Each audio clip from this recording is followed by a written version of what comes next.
Falaremos agora nesse bloquinho especial com o tio Nilo Júnior um pouquinho sobre compreensão versus interpretação textual. Vamos lá.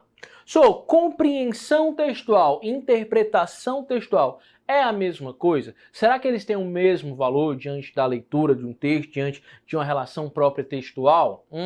Não. Vamos lá. Galerinha, quando a gente fala de texto, tudo pode ser um texto. Tudo pode ser um texto. Até porque nós já falamos até que um texto ele vai ser dividido na relação própria verbal e o texto pode vir na própria relação não verbal. Professor, e o que vai significá-lo para ser um texto? Simples, cara. Se um texto pode ser tudo que é verbal e não verbal, o texto ele vai ser aquilo tudo que vai nos trazer um sentido, um significado, beleza? Então, o texto para ser verbal ou não verbal, ele vai ter que construir, para ser propriamente texto, um sentido. Então, tudo aquilo que passar uma mensagem, tudo aquilo que passar uma ideia para o meu interlocutor, para o meu leitor, certo? Para o meu ouvinte, isso vai trazer a ideia de um texto, porque vai ter sentido. Beleza? Massa, professor. E aí vem, galerinha. Diante de algumas bancas, são cobrados dois valores. Algumas bancas cobram compreensão textual, outras bancas cobram interpretação textual. Mas o que é de fato que cada uma delas significam para nós? Na minha perspectiva de leitor, o que isso vai me importar? Vamos lá. Primeira coisa que eu quero te perguntar é o seguinte. Bebê, olha nos meus olhos. Me diga o seguinte. Me diga o seguinte. Você lê? Nossa, que absurdo negócio texto, acho que eu leio. Beleza, mas vem comigo de novo. Você lê o quê? Eu tô lendo direto, eu tô lendo as provas, eu estou lendo as questões, eu estou lendo, a minha vida é só leitura agora. Eu saio das provas, eu saio do estudo, e vou ler o quê? Eu vou ler as mensagens do WhatsApp, do Instagram e tudo mais, beleza. Não lhe julgo, ninguém que tá pra julgar. Mas me diz o seguinte, como é que você se comporta diante dessa leitura? Que tipo de leitor é você? Hein? Que tipo de leitor é você? Eu quero que você se pergunte. Eu quero saber se você é um leitor que é um leitor refém do texto, aquele leitor que só recebe as informações e fala vem, neném, vem, neném, vem. Ou é aquele leitor que busca inferir-se sobre o texto. O que é inferir? Dar significados ao texto. Opa. Um texto, professor, só é texto, tem sentido. Se ele tem sentido, ele tem que fazer sentido para mim, na minha vida, beleza? Massa. Mas como é que eu, leitor, vou dar significação ao texto? Simples. Nós temos alguns processos de leituras. E dentro desses processos de leitura, nós temos algumas perspectivas. E diante dessa perspectiva, o leitor ele tem um papel importantíssimo. Bebê, você não está somente para receber essa informação e aceitar, calar e acabou-se. Não, você como leitor, você tem que ser ativo dentro dessa leitura, dentro dessas interpretações, dentro dessa perspectiva textual. Você não pode ser refém, beleza? Vamos lá. Então, se você leu, por exemplo, você chegou aqui e leu um jornal, li um jornal que fala sobre o meu time de futebol. E esse jornal é um jornal que só elogia o time do outro lado, só elogia o outro time. Eu vou receber essa notícia, vou ficar tranquilão? Até parece. Se eu recebo uma fake news, tá ok? Se eu recebo uma fake news, bebê, eu me comporto de que forma? Eu só aceito, cala a boca e digo amém? Não pode. Acontece muito. Sim, é muito comum, meu povo. Muito comum hoje, principalmente na sociedade que nós temos, a preguiça, vamos dizer assim, ou a má vontade, muitas vezes, de pesquisar se aquilo é verdadeiro ou não. Simplesmente nós recebemos, lemos, aceitamos e calou. Mas só que um concurseiro, só que o cara que vai estar sendo aprovado nesse concurso, que vai ter a sua vida mudada mais à frente, que sim, será você, não pode ser refém habitual de um texto. Não. Até porque, olha só como é que as bancas cobram. Infere-se no texto que pode-se entender do texto isso e assim por diante. Então, ou seja, ele não quer que você só receba aquela mensagem, receba o santo não na prova e acabou. Não, você tem que ser um agente ativo da leitura do texto, beleza? E aí que vem o que seria essa compreensão e essa interpretação do texto. Vamos lá. Se eu falo, galerinha, se eu venho aqui simplesmente para falar sobre compreensão textual, aí a minha banca, aí a minha leitura, ela tem que estar seguindo a seguinte perspectiva. De quem? Do autor, do texto. Então, olha lá, se eu falo de compreensão textual, eu tenho que manter as minhas informações, eu tenho que manter as minhas atenções voltadas para quem? Para o texto. Então, quando eu falo de prova que cobra compreensão textual, é um elemento próprio da textualidade, ou seja, as respostas, bebê, vai estar aqui, ó, dentro do texto. É só aquele texto que me importa. Eu só quero fazer uma analogia agora científica com a cura da AIDS aqui, eu sou. Posso? Não, aqui não, bebê, calma, ainda não. Aqui não. Por quê? Se é uma prova de compreensão, o que, que você vai estar olhando? A textualidade, você vai estar olhando o quê? Os elementos que compõem o texto, como o autor quis fazer isso, o que, que o autor quis falar com essa frase, por que o autor ele trabalhou, por que dentro desse texto esse autor ele preferiu trabalhar da ordem direta em vez da ordem direta, por que ele começou com a expressão sutilmente e não com outra expressão. Então, quando eu falo de uma prova que ela vai me cobrar compreensão textual, eu tenho que estar focado no texto. Mas eu tenho que ser refém do texto? Quando eu falo que o cara é refém do texto, é aquele cara que não faz análise alguma. Ele só recebe a informação e pronto, morreu Maria Preá. E aí quando ele vai lá resolver as questõezinhas que está falando algo que tem que ter atenção do texto, você tem que ser ativo ao texto mesmo, só estando preso ao texto, tem que ser ativo ao texto, o cara se perde. Por quê? Porque ele não foi ativo, ele foi refém. O texto fez o que quis, o que não quis com ele. Ou seja, as informações ali são verdadeiras, não são verdadeiras, se há uma outra situacionalidade ou se não existe a situacionalidade, se aquele texto ele traz uma carga semântica positiva ou negativa, não importa, porque ele está sendo refém. Então, quando eu falo de um texto para que o leitor ele tem que trazer essa compreensão, ele pegar aquele texto e falar, entendi. Aí vem. Cara, durante muito tempo eu vi muitos alunos, muitos alunos mesmo, que falaram, eu detesto ler. Vi muita gente já falando isso, detesto ler. Show, né? Não sei, é a sua vida, né? Muito bom ler, você tá lá num belo dia, ou antes de dormir, você pega o seu livro, você começa a ler, você viaja. Você imagina os rostos dos personagens, eu, pelo menos sou assim, eu fico imaginando a fala na minha cabeça. Só é louco, talvez, né? Mas eu adoro ler, eu acho muito massa fazer a leitura. Mas aí que tá, algumas pessoas não gostam de ler. E aí quando chega na hora da prova de interpretação textual, o que acontece? Lasca. Por quê? Porque não tem o hábito da leitura. E aí tem outra coisa. Muitas vezes a leitura ela tá voltada para um campo, no nosso cabecinho, nosso cérebrozinho aqui, neurológico, que é o campo da subjetividade. Da subjetividade. Aí o cara, o que ele faz? Ele pega essa expressão, ele não entende bem essa expressão e... adeus. Perdeu-se na prova ali. Adeus. Né? Por quê? Porque ele não tem um ritmo da leitura, ele não tem um costume da leitura. E uma prova de compreensão textual, que é uma prova que você tem que estar ali dentro do texto, compreendendo o que é o texto e como o texto vai funcionar, o cara se dá mal. Beleza? Então, compreensão de texto, eu estou falando de uma textualidade. Está presente o texto, a informação texto. Isso aí como é que é cobrado, professor? Aqui, cobrado da segunda forma. Segundo o texto, o autor trabalha essa expressão tal. Opa, falei autor, né? Por que não falar? Segundo o autor,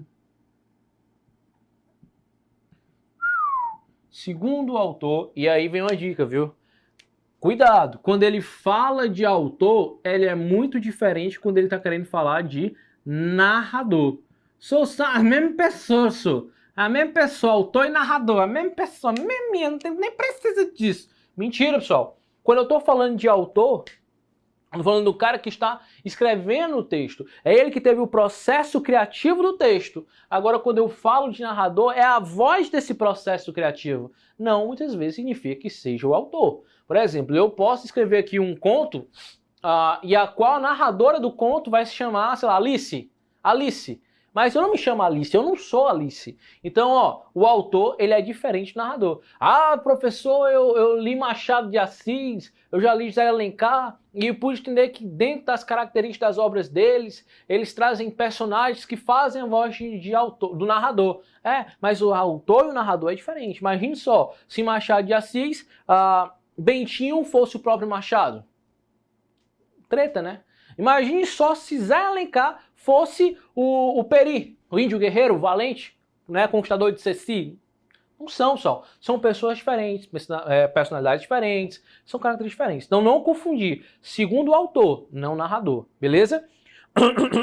Outra expressão que pode aparecer aqui na nossa prova. Aqui, ó. Já vi muito, ó.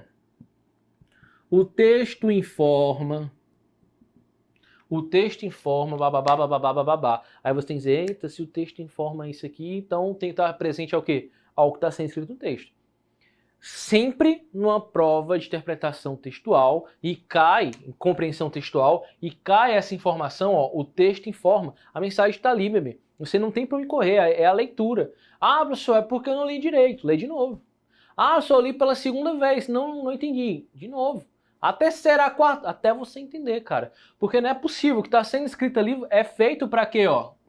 Para ter sentido, para você entender, beleza? Então, ó, dentro dessas provas de compreensão textual, esses são hábitos que nós vamos encontrar. Então, por favor, prova de compreensão. Você leu lá o seu editalzinho, lá, seu edital, massa, você tinha lá cobrando compreensão textual, já vá preparado para entender o que o texto, o que a banca vai cobrar daquele texto. É ali, o texto. Diferente do que vai acontecer na interpretação textual. Opa! Se você está achando difícil somente a perspectiva da compreensão, imagine o que seria a interpretação textual. Quando eu falo de compreensão, estou falando de textualidade. Quando eu falo de interpretação, olha o que ele está querendo dizer, ó. Além do texto. É além do texto.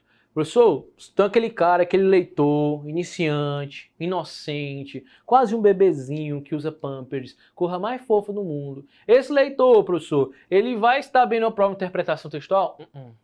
Que aí é que tá, cara. Quando eu pego essas provas de interpretação do texto, eu já não quero mais um leitor iniciante, um leitor amador, não. Eu quero um leitor que ele tenha, principalmente, em relação ao próprio tudo, que ele tenha uma crítica. Que ele seja uma pessoa crítica, que ele consiga identificar as informações que estão ali no texto e associar tais informações aos elementos que compõem a sociedade, que compõem o cotidiano das pessoas. Quer ver um exemplo? Vamos lá.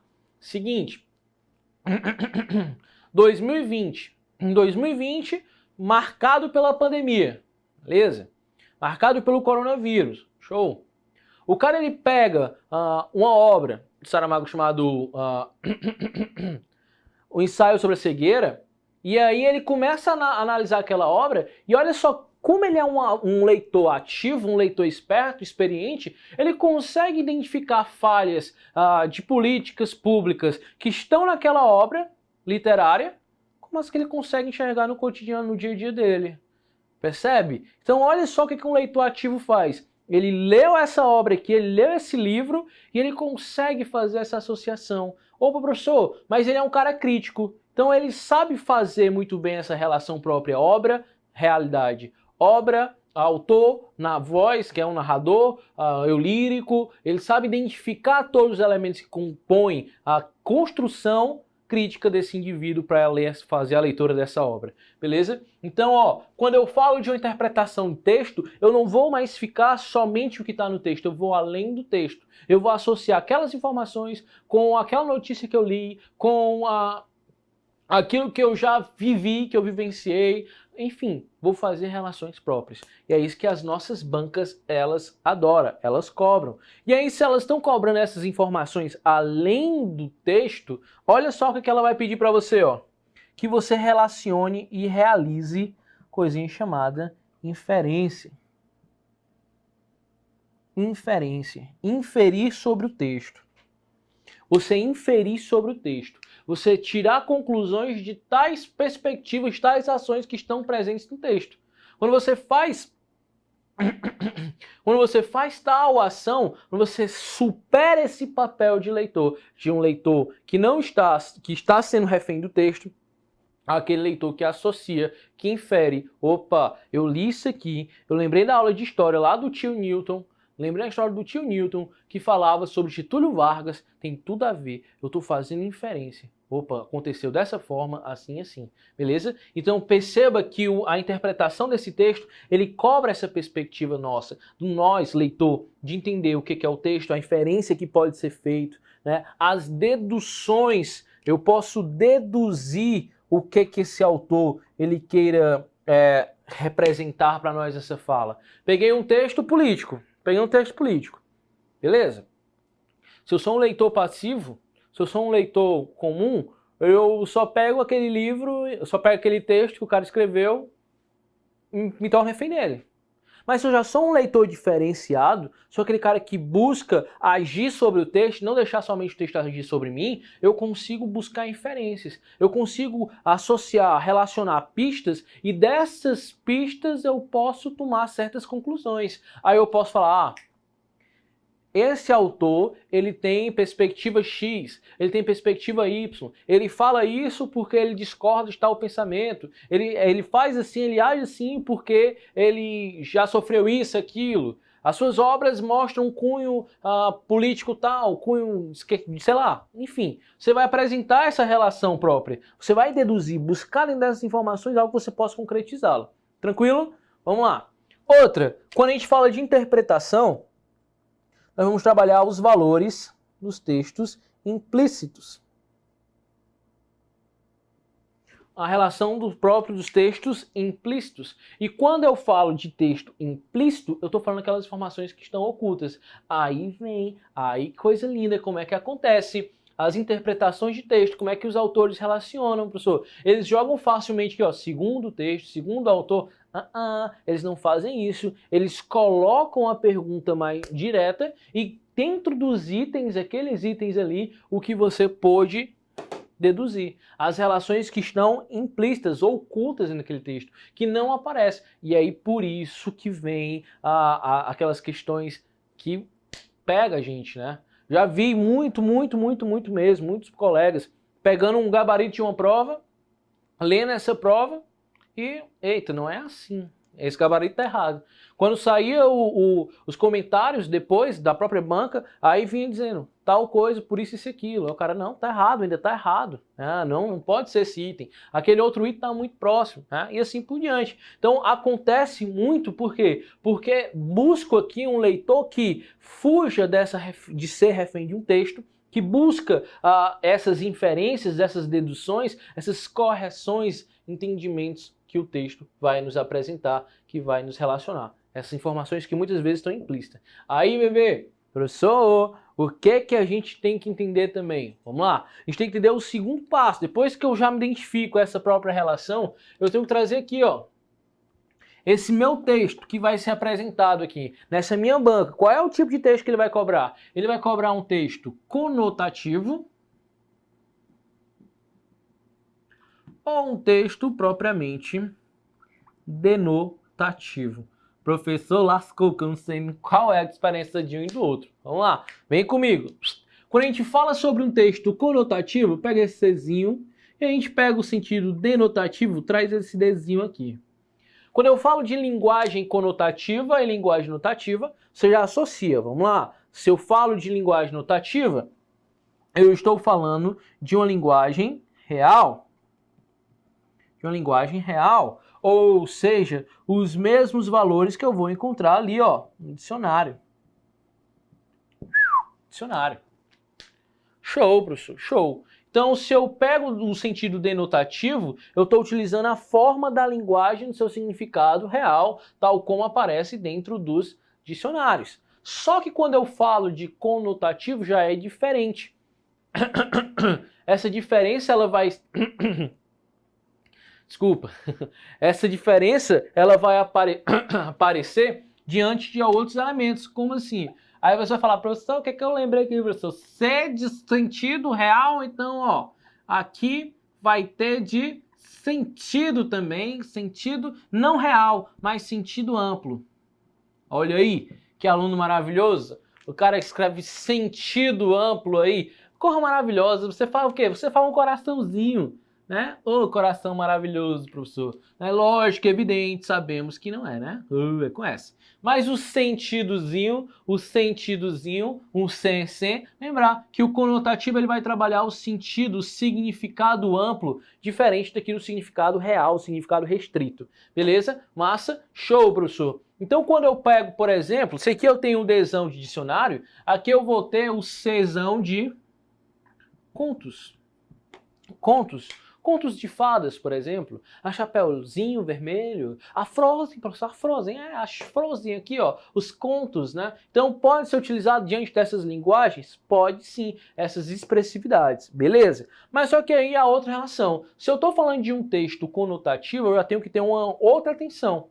Um texto conotativo, ele vai pregar pela imaginação do leitor. A forma como esse indivíduo, ele vai enxergar, desse indivíduo, ele vai enxergar o que o autor está trazendo apresentado para nós ali. Então, se eu falo que eu estou lendo um conto de fadas, eu vou ter uma perspectiva, eu vou ter um olhar, uma atenção diferente do que eu estou lendo, por exemplo, um texto jornalístico. Isso é óbvio, beleza, professor? Isso é óbvio. Mas por que isso é óbvio? Vamos lá. Se eu falo de contos de fada, pessoal, eu como leitor, até mesmo como papel desse texto, a função desse texto, ele tem uma função diferente. Uma função de distrair, uma função de alertar, porém alertar de uma forma implícita ali, de um valor, que é principalmente que eu tenho que estar atento, de um valor metafórico. Um valor metafórico. Então aqui quando eu falo de uma leitura de um texto conotativo, como é o conto, por exemplo, a minha atenção tem que ser outra. As minhas habilidades, as minhas competências têm que ser voltadas para uma perspectiva diferente. Não vou ler um conto como eu vou ler um texto jornalístico. Isso é óbvio, beleza? Espero que você consiga entender isso. Mas a minha atenção na hora da prova, por exemplo, as informações que são jogadas dentro da prova, eu tenho que estar ciente. Certo? O que vai ser cobrado? O porquê o autor utiliza a maçã. A maçã. Aí você lembra, a maçã ela tem um valor bem semântico, uma significação bem própria. A própria maçã ela tem uma relação que aparece nos frutos, né? E assim por diante. A maçã do pecado lá da Eva, então por isso que ela aparece aqui também no Chapeuzinho. No Chapeuzinho aparece também, né? Na Chapeuzinho, na Branca de Neve. Então pode ser apresentado essa relação, essa atenção, que é diferente, por exemplo, quando eu digo as maçãs, teremos algum acréscimo nos preços de maçãs, bananas, e assim por diante. Há um valor, uma perspectiva diferente entre eles e que o meu leitor tem que identificar dentro do texto, beleza? Então quando eu falo dessa função conotativa, eu tenho que estar relacionado a esse papel metafórico, beleza? Já aqui não, aqui já tem uma relação própria de sentido único. E aqui que eu vou apresentar. O que, professor? Aqui eu vou entender que muitas vezes ela vai ter quase uma função científica, quase um valor científico, enraizando as palavras e suas significações. Beleza? Então, preste atenção, é importantíssima essa perspectiva do nosso leitor. Entender quando a função de um texto conotativo ele aparece, quando ele tem um texto como conto, crônica, fábula, e as minhas perspectivas, e um autor quando traz um texto denotativo focando assim as suas características as suas características mais reais da palavra mesmo. Valorização, mais perspectivas nela. Beleza? E aí, meu povo, nós temos da seguinte forma. Nós temos diante da leitura três passos principais dentro dessa perspectiva própria aqui. A pré-compreensão, a própria compreensão e a interpretação. Se o tio fala que existe esses três passos, é porque já está sendo bem nítido para enxergarmos dentro do papel da leitura própria do nosso texto. Se eu falo, por exemplo, o que é uma pré-compreensão do texto? Em algum momento você já leu um texto, você já leu aquela obra, você pegou o fragmento do texto lá da sua prova, aí perguntou, e aí? Entendeu? Aí você fica... não entendi. Pronto. Esse fato, o cara fala, não entendi. já é uma própria pré-compreensão. Porque é o seguinte, se você pega um texto, vamos pegar um texto de 15 linhas aqui, dentro desse texto você vai ter já informações que você conheça. Como assim? A formação própria das palavras, você vai ter essa função dessas palavras. Ah, só tem um texto aqui de física quântica, do professor Bruno, que o Bruno trouxe um texto que a gente não entendi, foi nada. Vamos lá. Primeiro, você já tem um conhecimento próprio linguístico ali. Você vai ter uma assimilidade com aquelas linguagens. Massa, lindo. Agora, aqueles termos são diferentes, difíceis, incompreensíveis, beleza? Mas só que, veja bem, nunca diante de uma leitura, a gente esquece os nossos conhecimentos. Não dá para esquecer. Ah, professor, tô tão nervoso que eu não sei mais ler. Será mesmo, cara? Tinha nervosismo. Você não aprendeu a ler? Ah, eu só não sei, eu tô com medo aqui, não sei. Mas, cara, será mesmo que você esquece na hora da leitura, pegou um texto físico, foi na prova, esqueceu de ler? Não, você ainda vai ter um conhecimento total da leitura, da significação. Se eu tenho que saber de todo o significado de todas as palavras? Não, não tem. E é muito comum isso acontecer dentro dessas provas de concurso. O cara, ele tá lá e aparece uma palavra ou outra que ele já não tem conhecimento. E aí, professor, o que é que eu faço? Relacionar o contexto, não é isso? É isso que você faz? Relacionar o contexto, traz significância para ela e assim por diante, beleza? Mas vamos lá. Então eu acabei de ler esse texto, não consegui entender muita coisa que ele disse. Será que eu compreendi? Não, você não compreendeu ainda. Por quê? Porque para você compreender, você tem que associar, saber se isso é verídico, se não é verídico, se aquilo você tem sentido para você ou não tem sentido, beleza? Então vamos lá. Através dos seus conhecimentos prévios, você vai dar determinado valor para esse texto, beleza? Então essa pré-compreensão é quando você tem total ausência disso, conhecimentos prévios sobre esse assunto não valorizam e tudo mais, beleza? Quando é que eu vou trazer uma relação própria da minha compreensão? Tem que ser uma pré-compreensão e passo para um texto compreensivo. Quando eu tenho sentido. Quando eu construo o sentido dele. Quando eu tenho aqui a palavrinha-chave, ó. Intencionalidade. Quando eu tenho a intencionalidade. Bem aqui, ó. Se eu digo bem aqui que a compreensão do texto vai ter segundo o texto, segundo o autor, o texto informa. Se terei esse tipo de pergunta na minha prova, que ele exige essa compreensão, opa. É porque simplesmente eu consegui trazer a intencionalidade desse autor. Beleza? Eu consigo desmascarar qual é a intenção do autor a escrever isso, qual é o porquê dessa finalidade estética, por exemplo, se eu pegar um poema parnasiano, o porquê desse poema parnasiano traz esse valor, essas palavras tão ricas, vamos dizer assim, tão arcaicas muitas vezes, porque os poetas barrocos, Gregório de Matos, têm essa inversão sintática, o porquê ele preferiu utilizar uma hipérbole aqui no meu texto, enfim. Então eu consigo apresentar aqui dentro do meu texto, aí eu tenho sim o valor compreensivo, a intencionalidade do texto, a intencionalidade textual, beleza? Por quê? Porque eu consigo deter aquelas informações que estão ali naquele texto. Tranquilo? Vamos lá! E aí sim, ó, essa interpretação, professor. E aí quando eu busco essa interpretação, a gente já sabe. É aquela relação própria com algo que está fora do texto, né? Algo fora do texto. E aí, meu povo, para eu trazer essa própria perspectiva da interpretatividade textual, eu tenho que fazer algumas perguntas que já estão sendo, vamos dizer assim, basicamente respondidas aqui, ó. Por exemplo, quem, o que, como, para quê? Beleza. Tudo isso já é identificado aqui na prova de compreensão, no meu processo de compreensão do texto. Mas quando eu trago essas perguntas para o meu valor interpretativo, sempre relaciono com quem? Ó, com fora. Com quem é que isso aqui é associado? Tem essa citação? Pô, essa citação aqui, o cara usou um Shakespeare para trazer a citação aqui. Qual o valor de Shakespeare nesse texto? Ah, é um texto artístico, massa. Ah, é um texto medicinal, não faz sentido, por que eu sou isso? Então, quando eu mostro essa compreensão, eu trago essa relação de intencionalidade textual e trago para cá buscando sempre associar o que é o texto, o que está fora do texto, a significação dele que aparece ali. Eu dou abertura e uma amplidão significativas para esse texto, beleza? Então, interpretação textual, pessoal, é basicamente esses valores. Belezona?